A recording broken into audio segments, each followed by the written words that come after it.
Hi, I'm Dominic Kirwan, and you're listening to Seamus Long on Irish Country Music Radio. Do everything you do.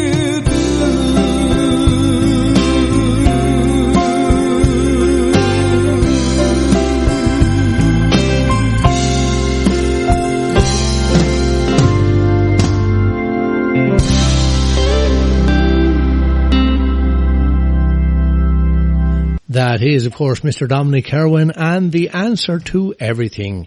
And as he said, don't ask me a mountain of questions. Well, hopefully he doesn't mind me asking him a question or two anyway. Hello there, Dominic. Are you well?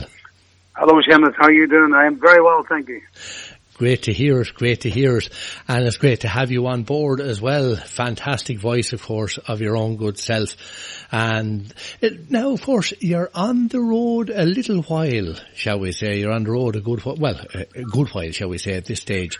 And well, professionally, Seamus, I'm on the road over 30 years. On the road now, and that's professional. I may have been on the road locally in Omagh and Tyrone there for a couple of years before that, sort of building my craft and getting used to it. But I turned professional, this year it'll be 32 years ago. Yeah. 32 years, wow. God help us. There's people not even that age in the world, and, you're doing very well. And what was it that got you into the music, or at what stage? You say that you were doing a little bit before you went, shall we say, nationwide. Well, thankfully I come from there's always been music in my home, and God rest my mother, she was very much, she played a bit of piano. I was I come from a very ordinary working class family, so we were lucky to have a piano. Not everybody could have had it, but she played a bit of piano. Not a lot. She didn't do it any way professional or anything, but the music was always there. And then my earlier days would have been as an Irish dancer. I danced with the Seamus Kerrigan School of Irish Dancing. So between a bit of traditional music background, folk music, I had cousins in the folk world, and then a bit of country music was always in around me with some of my friends. And that's really what introduced me into the business. So from about 15 or 16, 17 years of age, I was in local bands, just playing local functions, weddings, dinner dances, private parties, that type of thing, And what was it then that got you onto the road, with your own band and, touring the country as such? Yeah, well, I was lucky enough, Seamus, that I kind of built a nice little bit of a backing and following up around the north of Ireland and over to the west, sort of Donegal, Derry, that part of the world. So, and things were going rather well. Daniel O'Donnell had signed for Ritz Records about 1986, I think, or 87. And I got approached by Mick Clergan of Ritz Records at the beginning of 1989, and it was the last days of 88 actually, but I didn't sign with them until 1989, January of 89. And so I was the next male recording artist that got the professional turn then. And that's really what happened. So I was working that local scene in a band, doing the weddings, the dinner dances, the private parties, building a bit of a rapport, playing at local functions. And the word was getting out, and the word got to Mick Clergan of Ritz Records. And he then came to see me in Frankie's nightclub in Raffoul back in, as I say, the 8th of January 1989. I met him on the morning of the 9th of January, and he offered me a recording contract, and that's the rest of it's history. God, it's wonderful the way that meeting the right person or crossing the right path is able to do so much, And you've been on... Go ahead, sorry. And then I was lucky that year then too, because when they signed me, they got me into the recording studio. And then in September of that year, 1989, I supported the great Philomena Begley on tour in the United Kingdom. So that was the stepping stone of getting into the more international bracket. And so I worked with Philomena for about 2 or 3 weeks in the UK.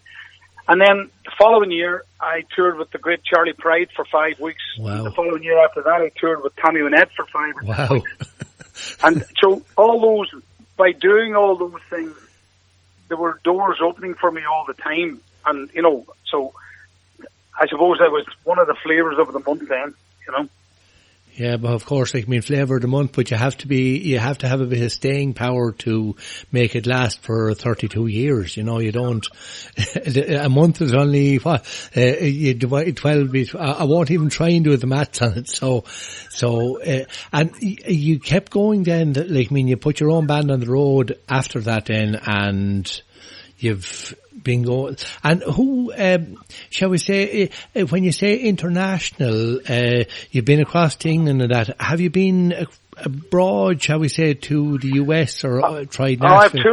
I've toured in Australia a couple of times, I've done all the UK, I've been on a few things in the United States, and of course, like many of the acts, like, you know, all the acts, Daniel included nowadays, Nathan Carter, Michael English, Jimmy Buckley and all, we do the cruise once a year. As well, you know, so we work out in last year we were in Mexico. We were to go to the Caribbean this year, but obviously that was cancelled. So the next one will be the Caribbean next year. So I've been I've toured a lot in the world, and as I say that I toured in Australia 3 or 4 times, and that was a great experience, you know. And as regards to influences then, like, I mean, you've worked with Tammy, you were saying there, Charlie Pride and that, and what other influences, or would it have been the international, well, the American, say, scene that would have influenced you more, or the Irish scene, or? Well, I come from that Irish background, Seamus, and my earlier days, well, luckily and very fortunate enough, my father, God rest him, he was a really nice and good friend of the late Brian Call. And so Brian would have been in and around my home my early days, and I followed a bit of Brian. I went to a few dances and shows as a young teenager with him, and I was, you know, so I would have known that scene a little bit as a young boy, but then, you know, I was really into people like the late and the great Joe Dolan and Brendan Boyer and singers like that in the Irish scene, but I was always tending to fall into the bigger ballad singer or the bigger sound. Much and all as I love country music, and I do like it and I love it, but I'm not the purest of country singers. I'm more a singer of country songs. Yeah. If that makes sense to you. I do. So then, and back about 95, 96, then I got the opportunity to tour with Kenny Rogers as well. So these are you know, if you think about it, Charlie Pride, Tommy Wynette, Kenny Rogers, these were all big country stars, but they also crossed into the pop market. Yeah. So it was that easy listening, middle of the road thing that I was always involved in, you know. Yeah, and of course, like, I mean, you also have, like, I mean, you were saying there that your mother was an influence on you as well, and of course, you have a couple musicians in your own family too. You have Barry and is it Colin as well? Barry and Colin, yeah, and then there's a younger son who's a good songwriter as well. He's not into country. Well, he likes country, but he doesn't write like that. He's more into the young Ed Sheeran approach type of thing, you know. Yeah. So there's a lot of music in and around the family as well. Yeah, there is. Yeah, and shall we say, if as you say, you've worked with Tammy, you've worked with Charlie, Kenny Rogers, would there have been any of the artists that you haven't worked with that you would have liked to have worked with if you were given, like? We all want to work with Dolly. Everybody wants to sing with Dolly Parton. It's a fact, isn't it? I never got that opportunity, and I would love to have just got that, being able to meet her and sing with her, you know. But things, you know, what's for you won't pass you. Yeah. That's the way I've always looked at life.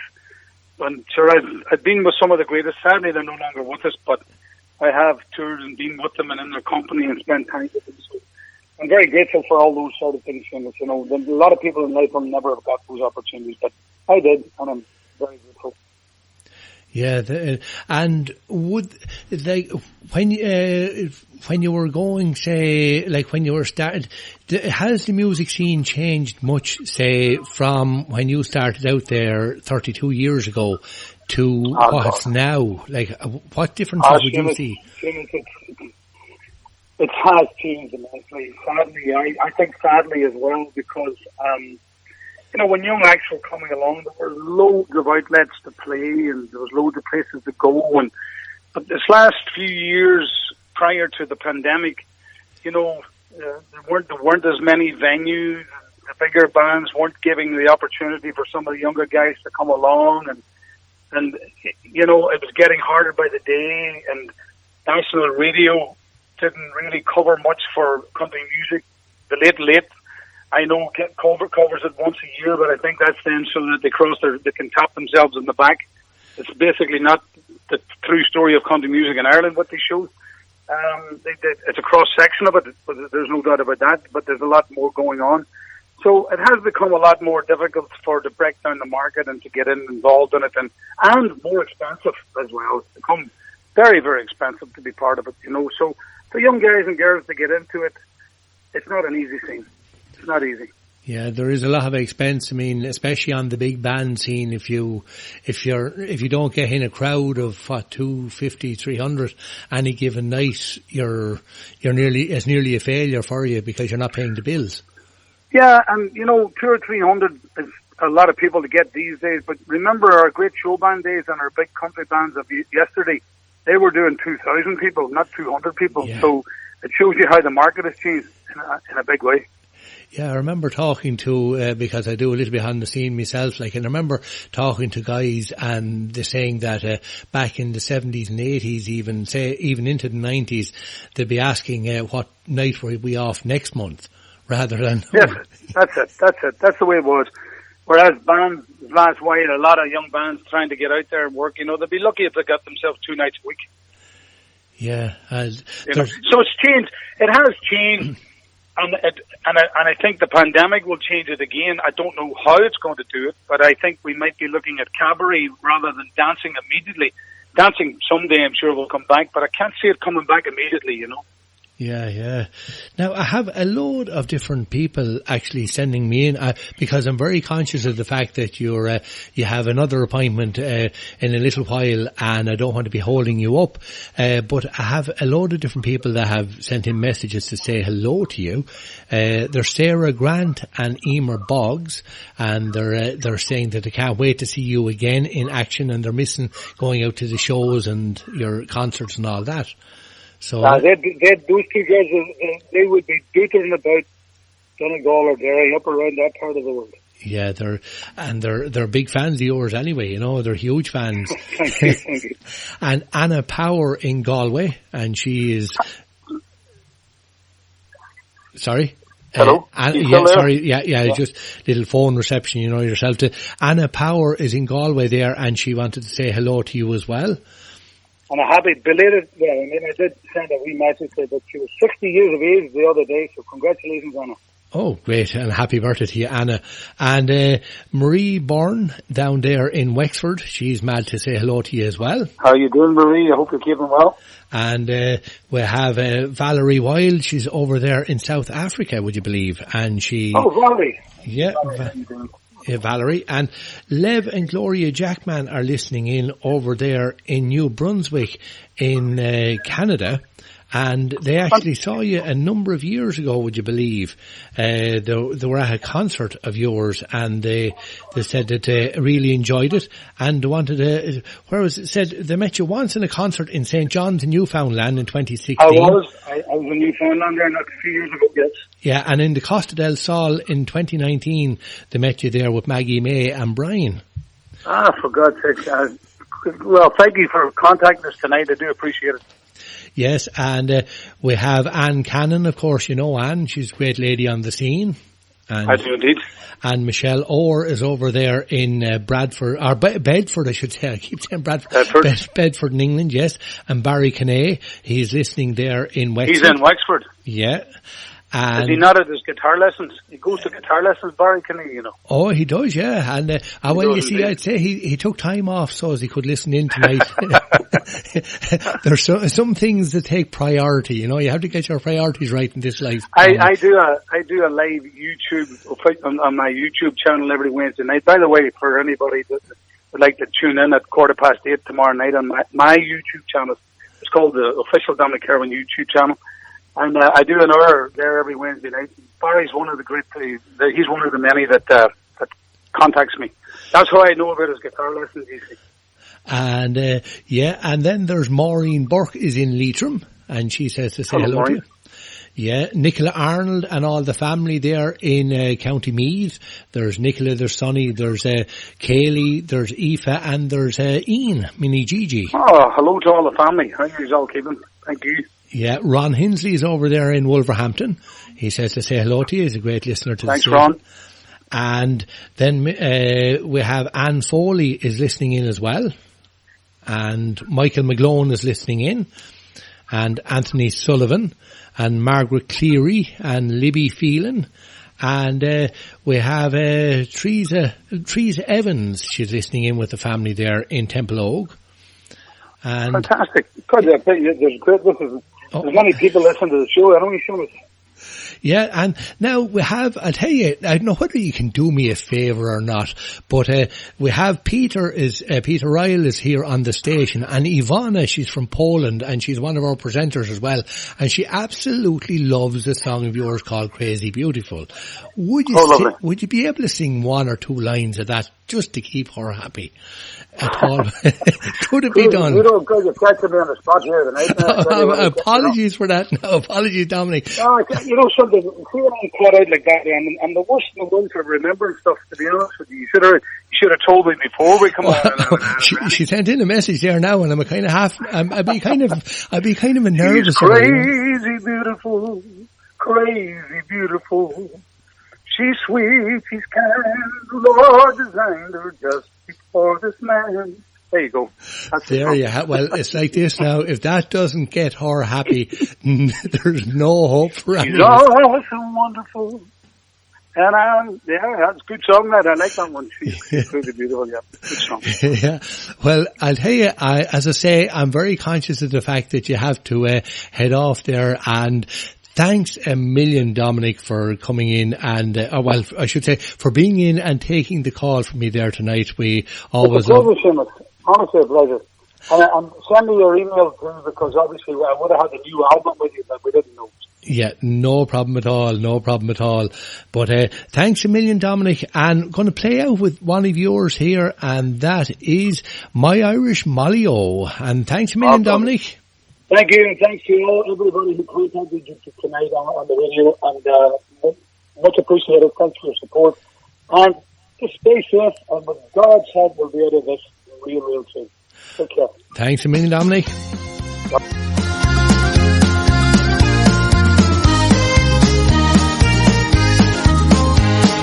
Molly, dear, now did you hear the news that's going round? Down in a corner of my heart, a love is what you found.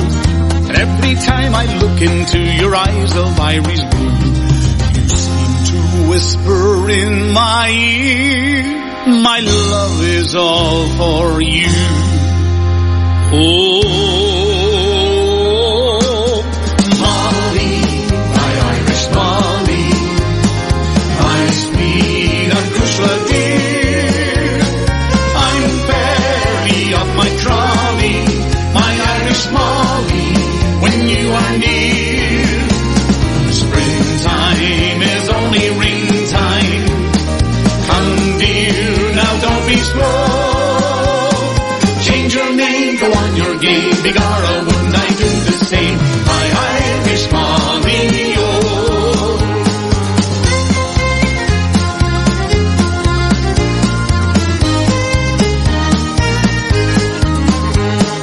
Molly dear, now did you hear I furnished up the flat? 3 little cozy rooms and a bed and a welcome on the mat. It's £5 down and 2 a week, she'd soon be out of debt.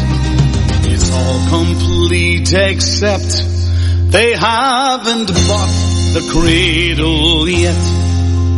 Oh, Molly, my Irish Molly, my sweet and Cushla dear, I'm barely off my trolley, my Irish Molly, when you are near. Springtime is only ring time. Come dear, now don't be slow. Change your name, go on your game. Begorra, wouldn't I do the same? My Irish Molly, oh. Molly dear, now did you hear what all the neighbours say about those 100 sovereigns you had safely stored away? They say that's why I love you, but Molly, that's a shame.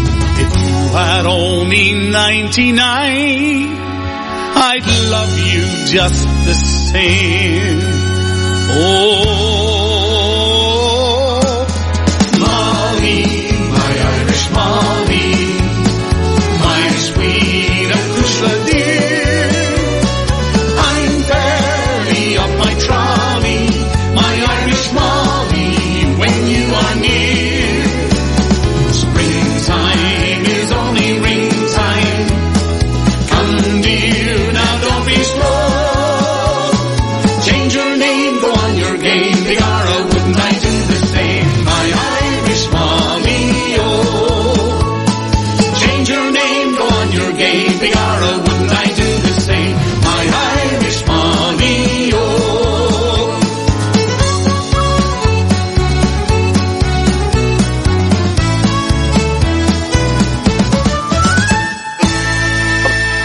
Bringing you the best in country and Irish music. This is your station, irishcountrymusicradio.com.